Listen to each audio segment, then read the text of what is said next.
Lunok. Oh, suka mo, labas mo.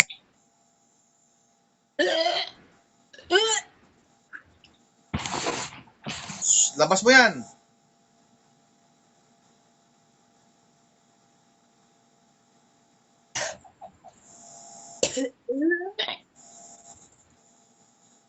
Tutok sa kamera. Tutok sa kamera. Cellphone mo. Okay. Labas mo yan.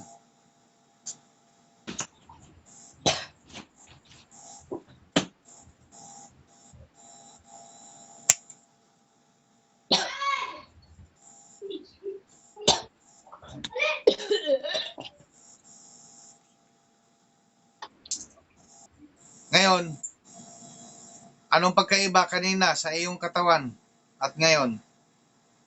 Parang medyo gumaan-gaan na rin po.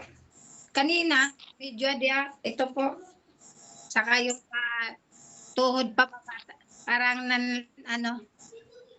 chill. Ngayon, ang laking pagbago ba? Opo, parang gumaan din. Gumaan po. Okay lang ba sa'yo nga naka-vlog tayo? Iba-block po ako? Dahil tayo ay hindi nagawa-gawa ng kwento. At ikaw mismo ang nagpapatunay na ang Trismundo ay hindi nagawa-gawa lang ng kwento, bagkus ay totoo lahat ang sinasabi ng Trismundo. Na ikaw mismo ang nagpapatunay sa iyong karanasan at sa pamamagitan ng iyong karanasan ay maraming makagaya sa iyo na makipagkontakan din sa mga legit na mga Trismundo dahil may kaparehas din nakakaramdaman sa iyo na naghanap din ng kagalingan na matagal na rin may karamdaman. Nung hindi ka pa nagamot ng Trismundo, anong pakiramdam niyo po? Nahihirapan po. Nahihirapan ako na kung hindi mo pa ako ginamot, di ako, yung mga katawan ko. Ngayong nagamot ka ng Trismundo, anong pagkaiba? Gumaan na po. Gumaan. Pakiramdam. Umayos po. Opo. Medyo gumaan na. Medyo hindi na mainit yung kamay. So, parang normal na. So malaki ang pinagbago nang magamot ka ng Trismundo.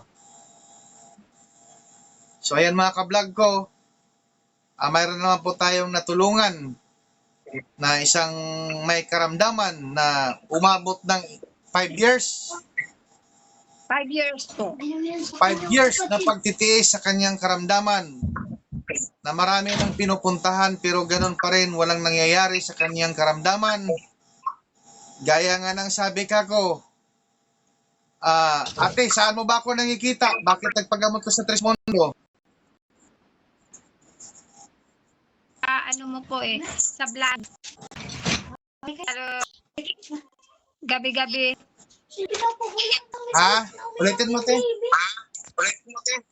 Plus gabi-gabi po kitang pinapanood sa vlog mo. Ayan mga ka-vlog ko, sa pamamagitan ng panonood ng video, sa pag-vlog natin, at yan ay mayroon tayong natulungan dahil nakita ang video. So mga ka-vlog ko, paki-share and like ang video natin, isang buhay na maliligtas sa bawat share nyo.